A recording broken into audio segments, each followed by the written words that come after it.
नमस्कार, आप सभी का जुड़ने के लिए सबसे पहले आपको होली की ढेरों ढेरों शुभकामनाएं।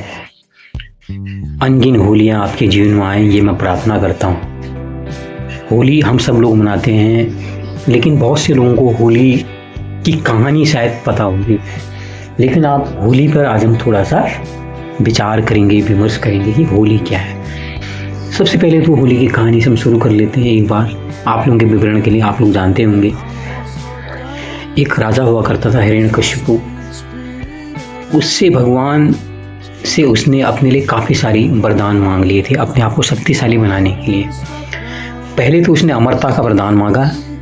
भगवान ने कहा नहीं, जो सृष्टि का चलन है उसमें अमरता का वरदान नहीं मिल सकता, तुम और तरीके से, हाँ, अपनी हिसाब से तुम मरने का तरीका तुम ढूंढ सकते हो, वो जरूर किया जा सकता है।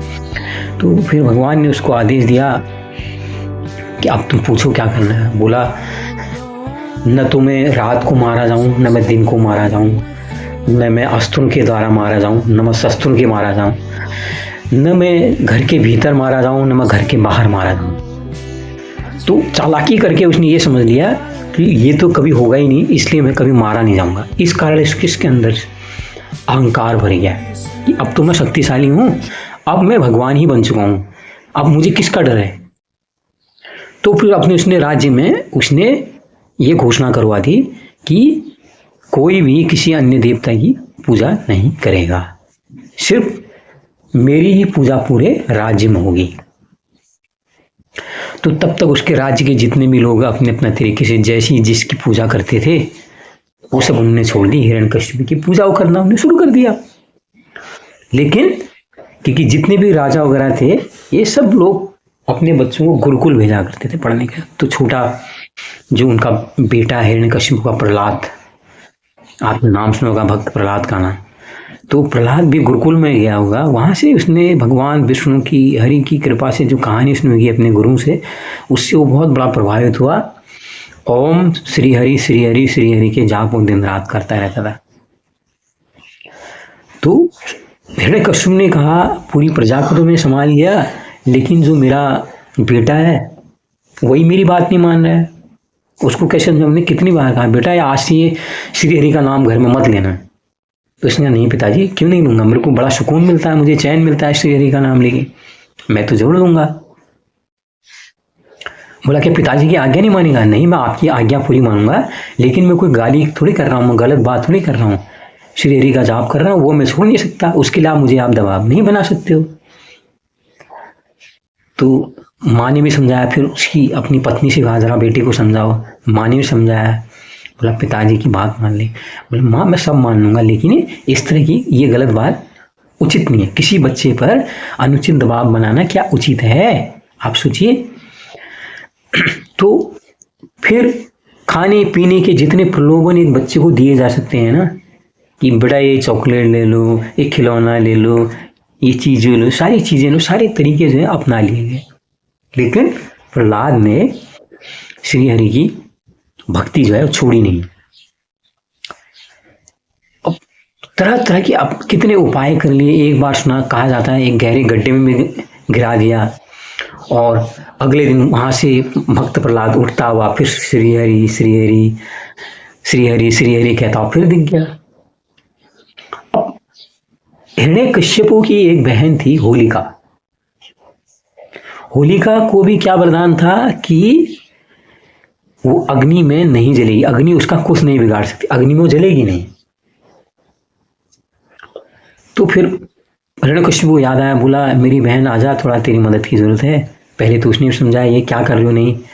बोले देख रही है, सब मुझे मानते हैं, यही है, मेरी बात नहीं मान रहा, मैं चाहता हूं तू इसे गोद में लेके अग्नि में बैठ जाए। ठीक है भैया, जैसा आप कहते हो, आपकी बात मैं मान लूंगी।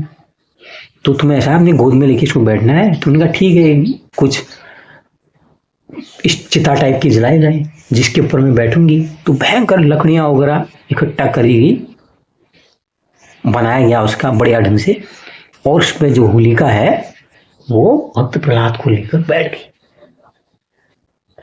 और जो हिरण्यकशिपु अट्टहास मारने लगा, हा हा हा हा हा, अब देखता हूं तेरा हरि तेरे को कैसे बचाता है। लेकिन होता क्या है जो भी आशीर्वाद होते हैं वो तब निष्प्रभावी हो जाते हैं जब वो उसके पीछे कोई बुराई शामिल होती है। जब बुरे काम के लिए इनका इस्तेमाल किया जाता है उन शक्तियों का, तो शक्तियाँ खत्म हो जाती हैं, क्षीण हो जाती हैं। तो ये होलिका बेचारी ये भी भूल गई, उसको लगा मैं तो जलूंगी नहीं। तो जब वो भी हंसने लग गई, पहले तो ठीक था, जली नहीं शुरू में तक, जब वो भी अपने भाई के साथ वो भी अट्टहास करने लगी, हाँ हाँ हाँ हाँ हाँ, मेरी बहन का तो कुछ नहीं बिगड़ सकता, वो तो जलेगी नहीं, उसको वरदान मिला हुआ है। वो भी जब हंसने लगी, हाँ ये तो जल जाएगा, जब अट्टहास करने लगी, फिर उसकी जो शक्ति है आग से बचने की वो क्षीण होने लगी। तो ऐसा कहा जाता है कि होलिका तो उस आग में जल गई, लेकिन भक्त प्रहलाद बाहर निकला है ओम श्री हरि श्री हरि श्री हरि करते हुए। उसी दिन से होलिका दहन के नाम से ये पर्व मनाया जाता है। आप थोड़ा कहानी थोड़ा बंद इसको पूरी कर लेते हैं। उसके बाद जब वो प्रहलाद को एक खंबे में बांध दिया गया, लोहे के खंबे में, तो अब तुझे देखते हैं कौन बचाएगा, कैसे बचाएगा। तो फिर ऐसा कहा जाता है कि जब गोधूली की बेला थी, संध्या काल का समय था, न तो दिन था न रात का प्रहर था, उसमें भगवान विष्णु नरसिंह अवतार के रूप में खंबे से प्रकट हुए। तो आपको पता है सिंह के इतने बड़े बड़े नाखून होते हैं। तो हिरण्यकशिपु जो था उसमें द्वार पर खड़ा था अपना, न तो घर के अंदर था न घर के बाहर था, द्वार पर खड़ा था।